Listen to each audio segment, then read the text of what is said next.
செய்தி.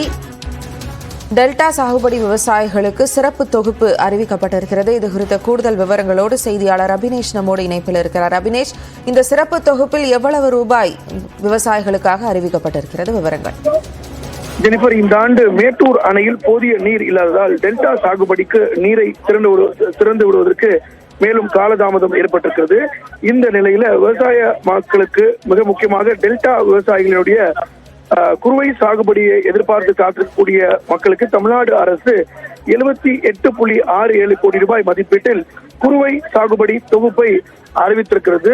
மிக முக்கியமாக 1 லட்சம் ஏக்கர் பரப்பளவில் 2000 மெட்ரிக் டன் நெல் விதைகள் மானிய விலையில் 3.85 கோடி மதிப்பில் விவசாய விரிவாக்க மையங்கள் மூலமாக வழங்கப்பட இருப்பதாகவும் அரசு தெரிவித்திருக்கிறது. மேலும் நெற்பயிர் இயந்திர நடவு மானியமாக ஏக்கர் ஒன்றுக்கு 4000 வீதமும் 1 லட்சம் ஏக்கர் பரப்பளவிற்கு தமிழ்நாடு அரசு 40 கோடி நிதி வழங்கப்பட இருக்கிறது. மேலும் நுண்ணூட்ட சத்து குறைபாடு உள்ள 7500 ஏக்கர் பரப்பளவில் நெல் நுண்ணூட்ட கலவை 50% மானியத்தில் விநியோகிக்க 15 லட்சம் வழங்கப்பட இருக்கிறது.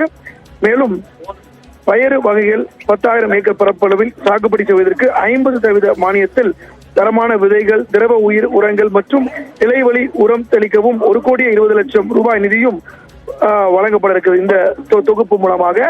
எனவே அரசு நிதியிலிருந்து நிதி பெற்றும் பல்வேறு திட்டங்களை ஒருங்கிணைத்தும் 78.67 கோடி மதிப்பீட்டில் குறுவை சிறப்பு தொகுப்பு திட்டத்தை செயல்படுத்த முதலமைச்சர் மு.க. ஸ்டாலின் உத்தரவிட்டிருக்கிறார். அந்த வகையில ஒவ்வொரு ஆண்டும் ஜூன் மாதம் 12ஆம் தேதி சாகுபடிக்காக மேட்டூர் அணையிலிருந்து தண்ணீர் திறந்து விடப்படும். ஆனால் போதிய நீர் இல்லாததால் மேட்டூர் அணையிலிருந்து இந்த ஆண்டு தண்ணீர் முறையான குறிப்பிட்ட தேதியில் திறக்கவில்லை.